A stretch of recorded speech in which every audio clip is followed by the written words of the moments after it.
Hey there, how's it going? Great to see you. Today I'm going to be looking at the SproLink NeoLive R2. This is a fantastic little device that looks quite simple when you pull it out of the box, but when you start using it, you figure out how advanced and complex and powerful it really is.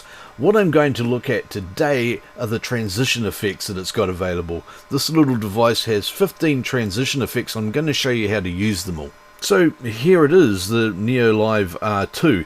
As you can see, there's not a lot to it on the surface. A few select buttons and some controls, an auto button, the T-bar for doing transitions, a couple of dials around the place, and some audio and channel selection tools. Okay, when you start getting into this, there's a lot more to it. Let's have a quick look now at the transitions, because that's what this video is about. If you want to see more videos about this, by the way, hit the subscribe button because there's a lot more coming. Here are the transition effects down in the corner. That's this block of 16 icons.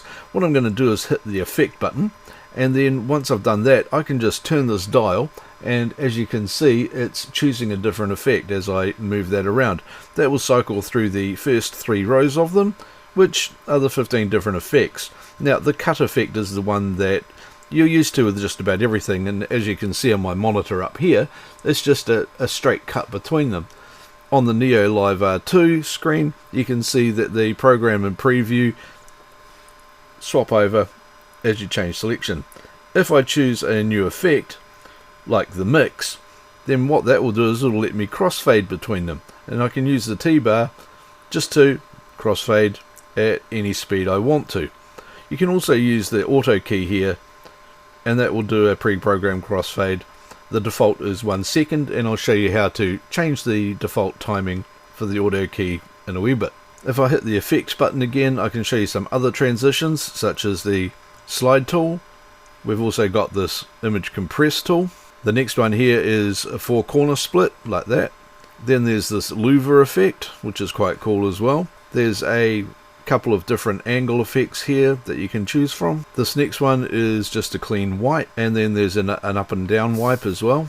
Then we start getting into the circular effects, a square wipe, then there's a diamond wipe, a barn door effect, and a horizontal barn door effect. That's the 15 basic effects that are in here. If you want to do transitions quicker than using the auto key or the T-bar, you can do this as well. If you just hold down the menu key and hit the scene button, that changes you to fast switching mode.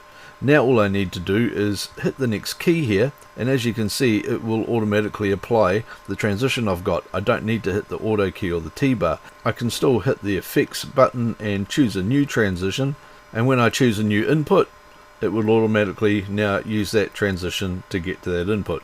I'll move back out of there by holding down the menu and pressing scene again, and go back to T-bar mode. There we go, just like that. Now if you want to speed up or slow down the transitions when you hit the auto button, that's really easy to do as well.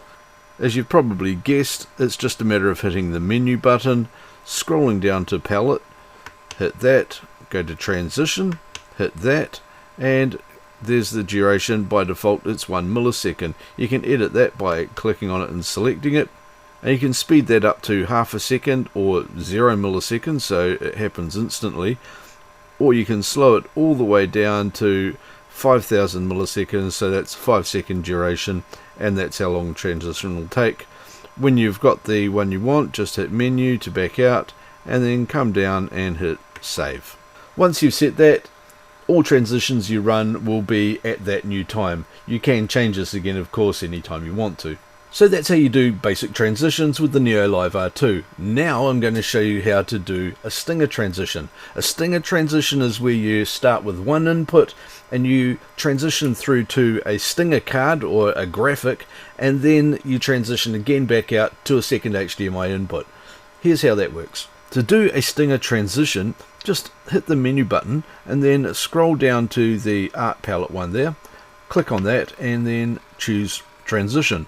Then down to stinger settings and enable the stinger by clicking and turning the dial there. The stinger uses one of the two BK graphics. That's one of these two static images that are loaded in down here. At the moment, that's just the SproLink logo. what I can do is choose which of these I want to be used by choosing either BK1 or BK2. I'm just going to leave that on BK1 for now. Now you can set pre and post transitions. By default it's a cut, but I want to change that and turn it into a crossfade or a mix. I'll set that one. And then on the way out, so this is when you go from the Stinger graphic to the second thing, you can choose a different type of transition or the same one. I'm just going to be a little bit clever and I'm going to use a 4 square wipe for that.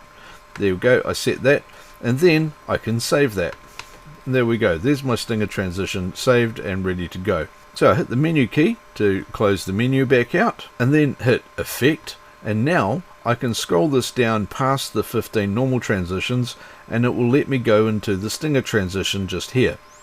And I'll hit the effect to turn that off. Now what I can do is pull the T-bar down and it will move to the Stinger card, push the T-bar back up, and it moves to the second video source. I can also use the auto to do this. It moves to the Stinger card, and I hit auto again, and it moves to the second source. And as you can see, it used the 2 different transitions I put in. So there you go, nice quick video, shows you how to use the transitions and the Stinger transition on the SproLink NeoLive R2. Fantastic little device. If you've got any questions, put them down below into the comment section. I will read as many of them as I can. If you want to see more videos like this, click here to subscribe and watch this video and this video, because they're going to teach you something really cool as well. And I'll see you in another video real soon.